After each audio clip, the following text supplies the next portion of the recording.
আসসালামু আলাইকুম দেশবাসী। আজকে আপনাদের সামনে খুব গুরুত্বপূর্ণ এবং মর্মাহত একটি বিষয় নিয়ে কথা বলতে আসছি। আমি কথা বলতে পারতেছি না, অসুস্থ। তারপরেও যদি কিছু না বলি তাহলে আপনারা হয়তো আমাকে সন্দেহ করতে পারেন। তাই আমি আমার কিছু কথা আপনাদের সাথে শেয়ার করার প্রয়োজন মনে করলাম। তো বিষয়টা হচ্ছে যে আপনারা দেখতে পাচ্ছেন যে সামাজিক যোগাযোগ মাধ্যমে আমাকে নিয়ে একটা বিষয় ভাইরাল হয়েছে, বিভিন্ন পত্র-পত্রিকায় সেগুলো হয়তো প্রচার হচ্ছে।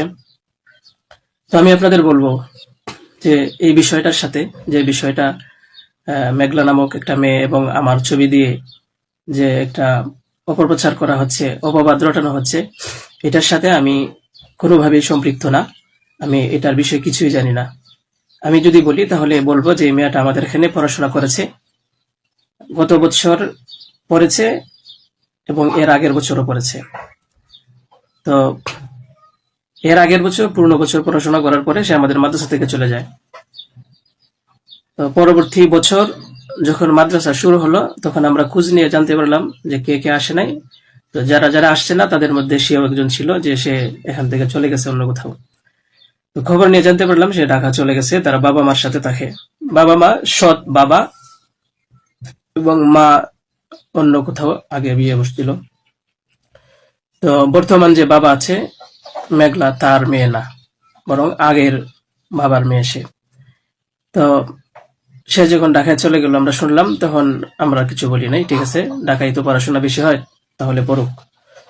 আমরা আমাদের ক্লাস শুরু করে দিলাম। কিছুদিন যাওয়ার পরে দেখলাম আবার এই মেয়েটা আমাদের মাদ্রাসায় আসছে। তো আসার পরে জিজ্ঞাসা করা হলো যে কেন, কি অবস্থা, কোথা থেকে আসছো? সে বললো যে ঢাকায় চলে গেছিলাম, এখন নানা ভাই জোর করে নিয়ে আসছে আমারে।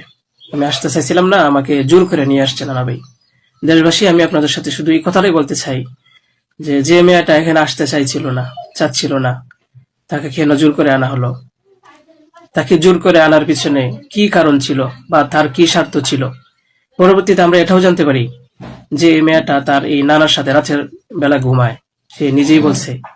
কেন বলছে? যখন আমরা জিজ্ঞাসা করলাম যে তুমি হিজাব পরো না, অন্য মেয়েরা হিজাব পরে, তুমি বোরকা পরো না, অন্য মেয়েরা বোরকা পরে। কারণ তার চলাফেরা সম্পূর্ণ আলাদা ছিল। আপনারা চাইলে গ্রামে গিয়ে মাদ্রাসার ছাত্রছাত্রী যারা আছে তাদের সাথে কথা বলে দেখতে পারেন যে সে সম্পূর্ণ আলাদা ছিল। তার কোনো কিছুই আমাদের কমনের ভিতরে ছিল না, আমরা তাকে কন্ট্রোল করতে পারতেছিলাম না।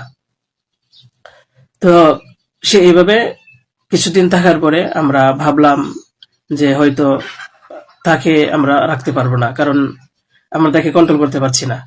হয়তো মেয়েটা অন্য কোথাও গিয়ে যদি কন্ট্রোলে থাকতে পারে, পড়াশোনা করে, তাহলে এটা তার জন্য ভালো।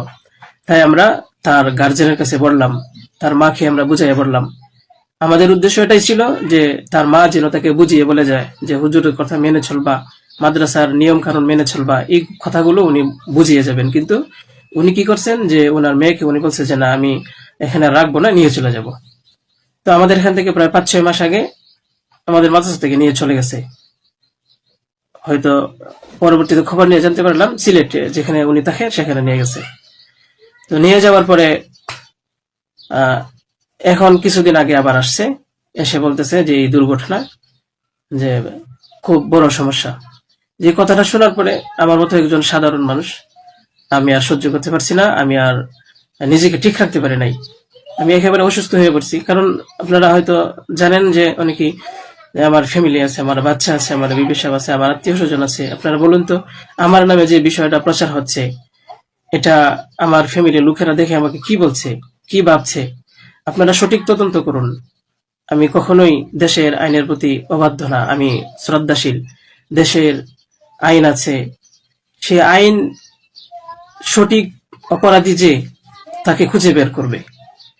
আপনারা অপরাধী খুঁজে বের করার আগেই যদি আমাকে অপরাধী বানিয়ে ফেলেন, তাহলে তো আসল অপরাধী পার পেয়ে যাবে, আসল অপরাধী তো ছাড়া পেয়ে যাবে।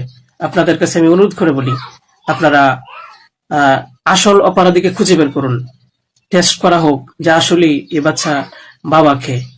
আপনারা আমাকে টেক দিচ্ছেন, বিভিন্ন পত্রপত্রিকায়, টেলিভিশনে বলা হচ্ছে।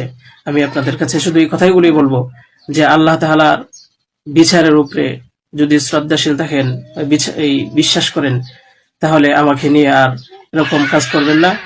আপনারা সঠিক তদন্ত করে সঠিক অপরাধীকে খুঁজে বের করুন। আমি আপনাদের সামনে আর কথা বলতে পারতেছি না। আপনারা সবাই ভালো থাকবেন, ইনশাল্লাহ পরবর্তীতে আরো কথা হবে ইনশাল্লাহ। আসসালামু আলাইকুম রহমতুল্লাহ।